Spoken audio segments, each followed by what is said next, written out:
గతంలో పవన్ కళ్యాణ్ గారు డిప్యూటీ సీఎంగా గెలవాలని చెప్పి ఆ పెద్ద ఆవిడ 96 సంవత్సరాలు అంత వయసు సుమారుగా ఆవిడ పొర్లు దండాలు పెట్టి ఆవిడకు వచ్చిన పెన్షన్ డబ్బుల్లోంచి నెల కొద్ది మొత్తం చేసి ఒక దగ్గర ఒక 27,000 30,000 వరకు పోగు చేసి అమ్మవారికి ఒక గరగనే చేయించింది ఒక కానుక కింద.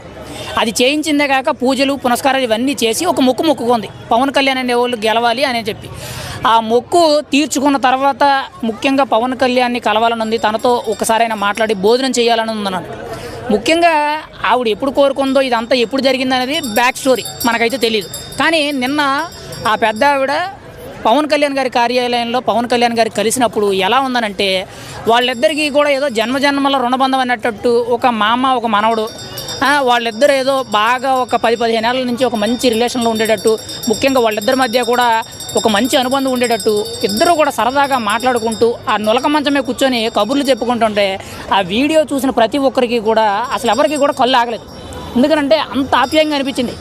పవన్ కళ్యాణ్ మాట్లాడే మాటలకు ఆవిడ నవ్వడం, ఆవిడ మాట్లాడే మాటలకు పవన్ కళ్యాణ్ గారు నవ్వుకోవడం, అసలు చాలా ఆ విషయం చూస్తుంటే నవ్వు ఆగట్లేదు ఎవరికి కూడా, అంత ఆనందం వేసింది.